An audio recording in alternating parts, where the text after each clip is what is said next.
guys, let's go ahead and get into this self-love for the week. I'm going to go ahead and try to cut down on time as usual and go ahead and deal these out. Some already fell out while I was getting ready to pull them out, so I went ahead and just pulled them out of the deck. As I'm going with the saying, as most readers know, if it falls to the floor, it comes to your door. So here we go. I'm going to speed it up right now.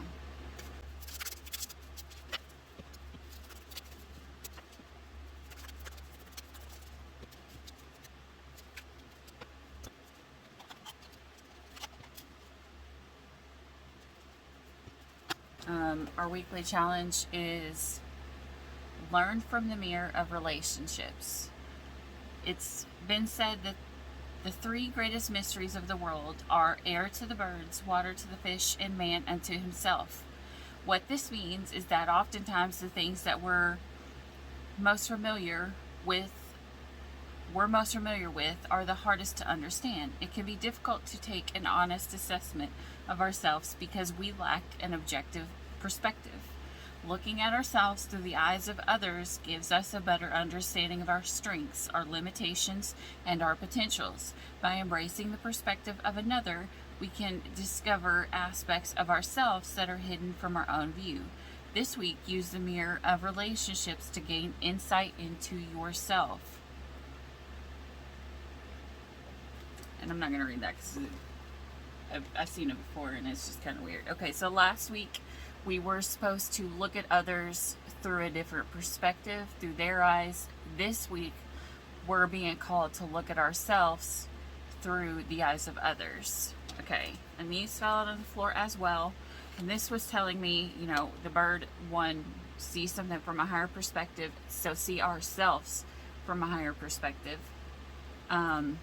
It's telling us we're gonna be protected by those up above us, and you know, the things that we don't know of. The moon is here, which is secrets, things we don't know, sometimes lies or stuff like that, but we're being protected from it all right now.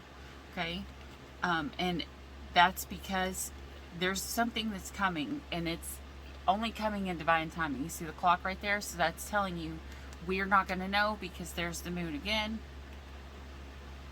Most of these have the moon in them. I didn't even choose this deck. They just fell out from my tray when I was trying to move it over here. So this is telling you we're going to be protected during our growth, but it is time to lay our roots in this world to find out what it is that we're meant for. See, there's the world there. To find out what we're meant for and grow. See, she's starting to bloom. Okay? And once we figure that out, that's when it's all going to come together and we're going to understand. We're going to, we'll accept our fate and our destiny. You see these doves flying out? It may be hidden to us because it was just not the right time, or some things had to happen first. But Spirit is watching, Spirit is guiding us this week, and they're telling you, look at things through a higher perspective. So look, when you look at yourself, look at them through the eye. Look at yourself through the eyes of others. And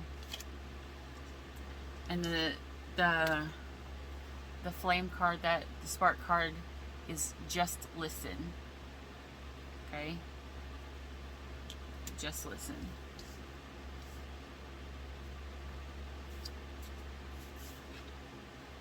Okay.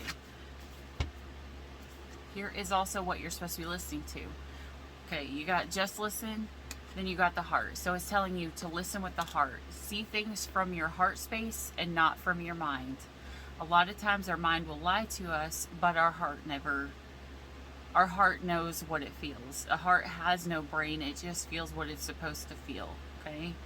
Okay, so, and your heart is your 5D. Each person's road to the inner Lord is extraordinary and personal. How liberating to listen inside. See, listen inside, just listen, and sense moments to moment what's needed. And that's kind of like, as Eckhart Tolle said, you know, the be in the now. You know, sometimes we get so focused on either looking back or we get so focused on looking forward that it ruins our now. And we need to be present in the now and pay attention and focus and listen to what's going on at this exact moment. Okay? And with the heart here, I keep getting that someone may need to apologize, but if you are asking someone to forgive you, you need to do so with sincerity. Like, if you're not going to be sincere, like, don't even bother. Like, because someone, especially if the other person is an empath, they will know exactly how you're feeling, whether you say it or not. So if you give them a false apology, they will know. Okay? And it's telling you to live life in the fullest. And to do that, you have to be present in the now. And you raise your vibration by being in the now. Okay? When I am connected to joyful presence meaning being present, I attract support from the universe.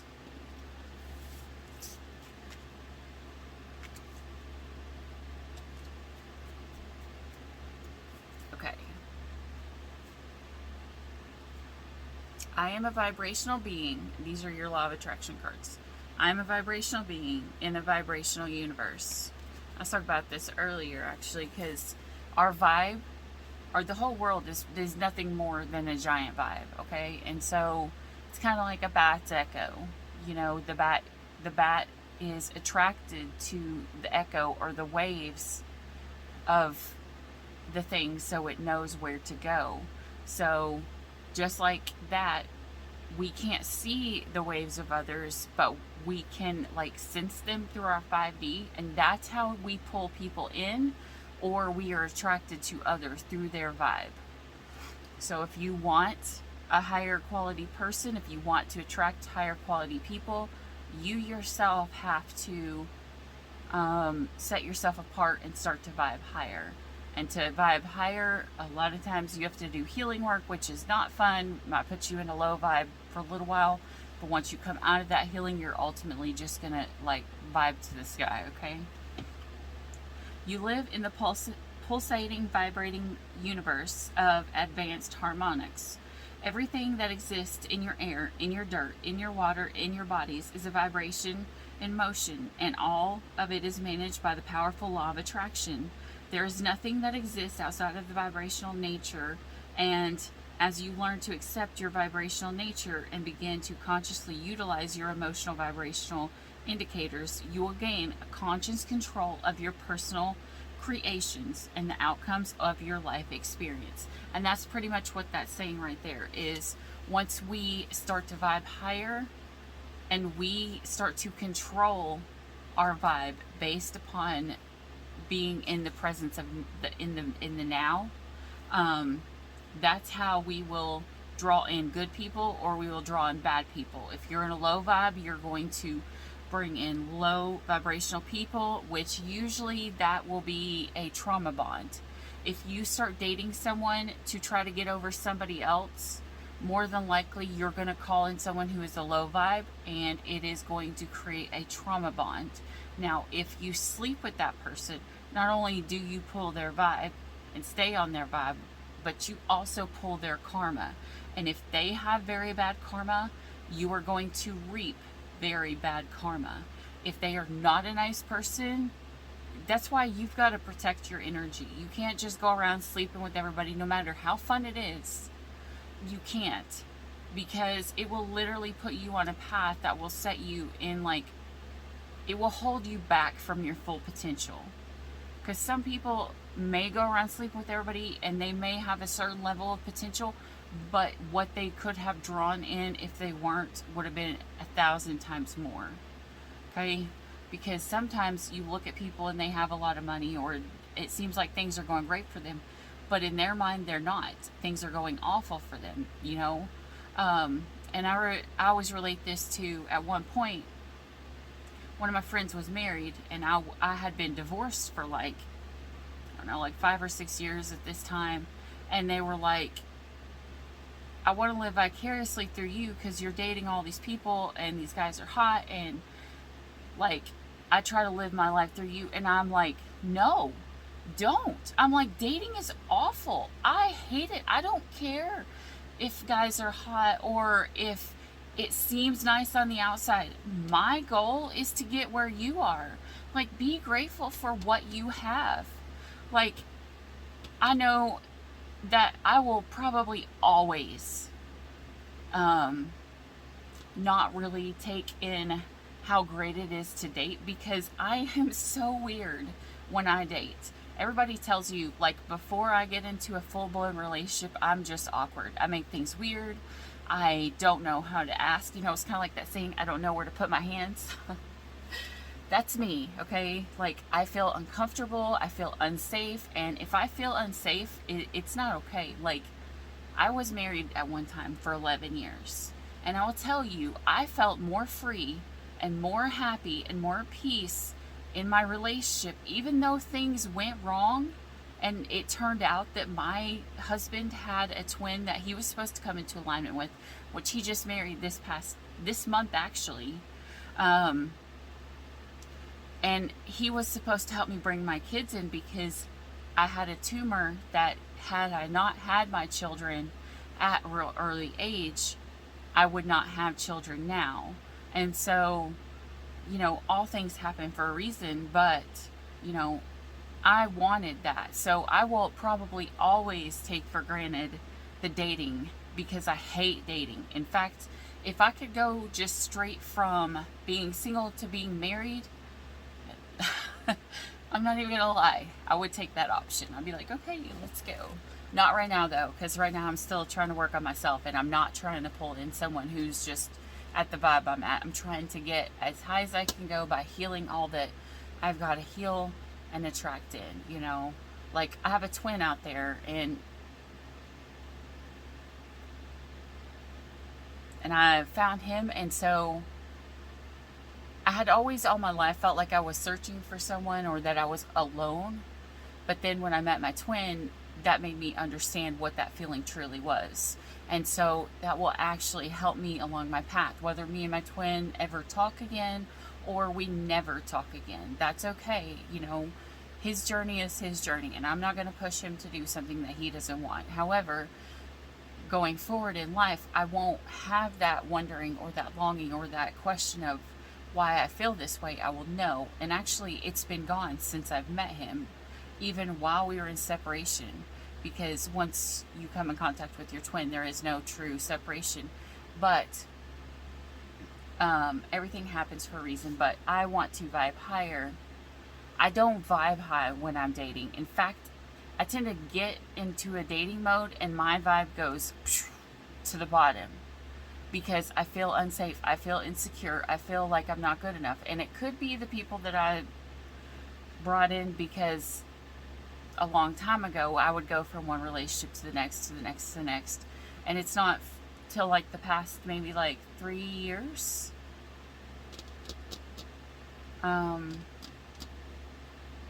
I had a catalyst relationship that pushed me into my healing, and I met this person right before I met my twin.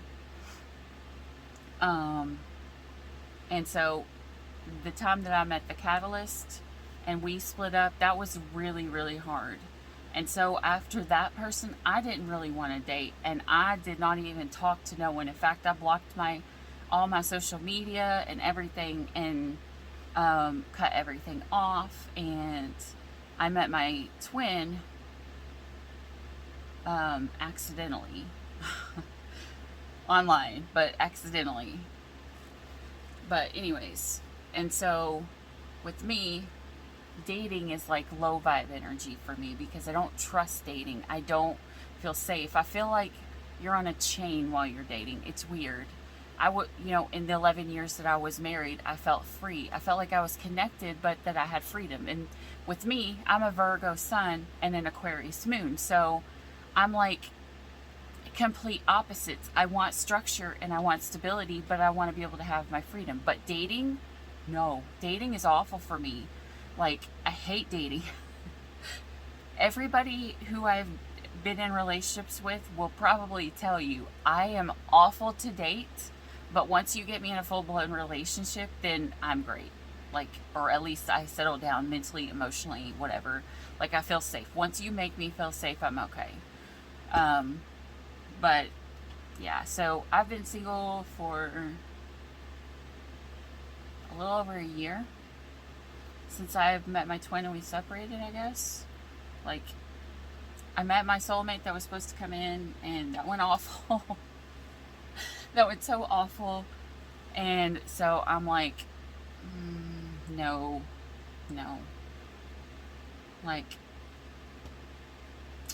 if it's not meant to be, I don't even really want to deal with it. I know there's supposed to be people come in, and he's got lessons that he's supposed to learn, but right now I'd rather focus on myself and my healing for not just myself, but for my kids, because I want to attract in a higher vibe, not just as a person, just as in general. Once you go high vibe, it's easier for you to accomplish your goals and the things that you want, because, you're not always thinking negative. You're not always speaking negative to yourself. You're talking higher, and you're vibing higher, and you're forgiving, and you're learning what unconditional love is. And until you hit that, and then you accept it, if this is what you want, you've got to get right. You've got to grow. If you want that spark, you've got to listen to the universe and your intuition and wait until you are ready to speak life into not only you, into yourself, but also into the world around you, because that's what we are being called to do at this time, which is raise the vibration of the world, because if not, we're going to become like one of the other planets. It's going to kill off, because the world itself is on a vibe. And that's pretty much what it's made of, is the vibes. And like with all of the bad stuff that's been going on recently, the vibe of the whole world is like way down, because there was so much hate, especially here in America, so much hate going around. And that's not what we're supposed to be. We're supposed to be vibing high and not being persuaded by the government to hate everybody or to think that there's that much hate. There is hate, but it is usually all drawn by the media. That's all I'm going to say about that, because I'm not going into that right now. We're talking about self-love, and so we're going to stay high vibe, right? Okay. So let's see what this says. By default, I could have attracted unwanted relationships. Okay, so you got the black and the white, the yin and the yang, right? So they're trying to find their roots. If you've got a twin, this will make more sense. But you could be unconsciously attracted in people that are not meant for you, because you are not where you are meant to be.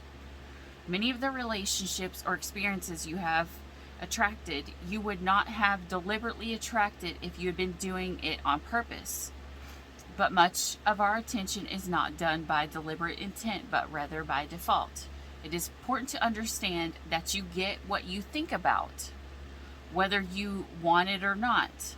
And chronic thoughts about unwanted things invite or ask for matching experiences.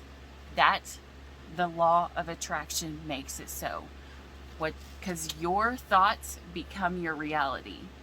Like, you're creating your own universe just by what you think about. When you think negative all the time, you're going to draw negative in. When you think positive all the time, you're going to draw positive in. Or you're going to see the experiences around you from the positive perspective, the higher perspective, and not the bad perspective, okay? And the human gift is the card we pulled this time, and it says, "Oh heart, what is your excuse for all of these blunders? Such loyalty is offered by the beloved, yet so much treason comes from you. Such kindness is offered by the beloved, yet so much defiance and resistance comes from you. Such grace is offered by the beloved, yet so much fault and failure comes from you. Such attraction is offered by the beloved with sweetness and generosity, yet such jealousy comes from you with so much doubt and suspicion. And that is exactly what all of this has been saying here. What you think about is what you bring in.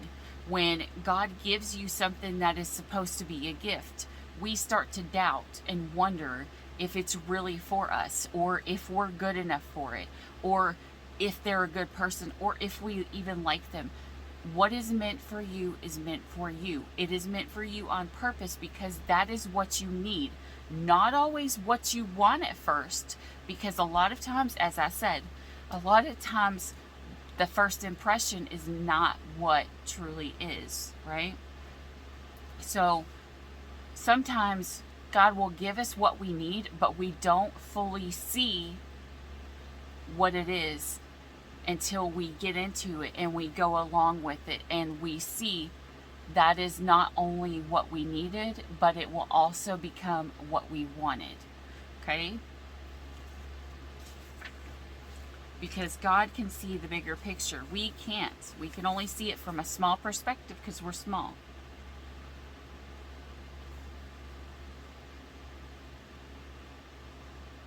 Okay, this says, do you lack faith? Do you berate yourself, blazing angel, because you have moments where you cannot bring yourself to trust in love more than you trust in your fear? Do you lament and worry that you could or should be living in great surrender? Surrender, right? Was that not what that said there? Oh, okay. Surrender. You accept to the surrendering. And yet, when is light more precious than when it arises from the darkness?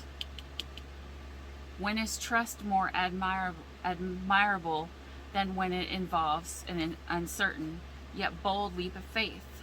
O human angel, your path is perfection in the divine sense, not in some artificial absence of struggle, but in the wrestling of darkness and light that ignites the fire within your holy heart.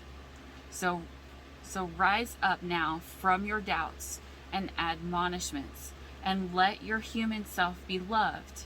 Even for all the doubts, you are still cherished one of the great beloved, and always shall be. Okay, I've got these cards here. These are my angel cards. I'm going to start incorporating these in. Let's see what they say. Trust. Okay. Trust your feeling and dreams to guide your career path. And a lot of feminines right now are in the 3D. The feminines are more focused on their work, their jobs, creating something, building up something that they thought was stable. They have completely switched with the masculines. The masculines could be going into healing. The masculines could be looking at things from a different perspective. And the feminines are working in the 3D. They are trying to feel the stability. They're trying to make themselves feel safe.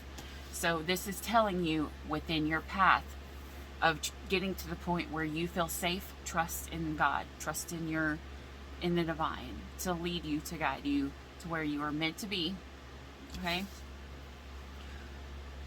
So that's all I've got for you, and do not forget to look at you from the sight of the eyes of others. So, and this is again even saying, look at ourselves through the eyes of our partner, you know, because sometimes, and I'll be the first to tell you this, just listen. Sometimes your partner just needs you to listen. And not necessarily that you have to agree with them or that you have to compromise, but it's just a respect thing. When you listen to your partner and respect their feelings and how they are, you make them feel what's the word I'm trying to think of? It's not valuable. I can't think of the word. It's kind of like you honor them and you honor their presence, and by that, that's how you respect someone. When you get mad and you just shut someone out and you don't listen to them, and you can get mad and still listen. Like, that is doable. But you need to listen so that you can see it from their side. And even just in the listening, whether you accept that person or not, just listening will help you see it from both sides to figure out whether that is what it is that you need from life going forward or whether you don't. Okay, so right now, do not forget to listen to your intuition. Not your brain, not anything else. Listen to your gut, to your heart, to your intuition, and see things from your heart space, okay? See things from the heart space of those that are around you. And be in the now. Be present. Don't always focus on the future. Don't always focus on the past. I usually tend to go backwards and focus on the past, figure out how I need to fix the future, which is the complete opposite of what I've learned that you're supposed to do. You gotta focus on the now, what you can do now, accept the things that I have the ability, that I don't have the ability to change, and be grateful for the things that I do have the ability to change in the now. Alright guys, that's all I've got for you. I hope this helped, and remember, this week going forward, look at things through the eyes of other people around you. Alright guys, bye-bye. Bye. Stay, even for a moment, that's okay. Even if the sky is turning gray, ooh.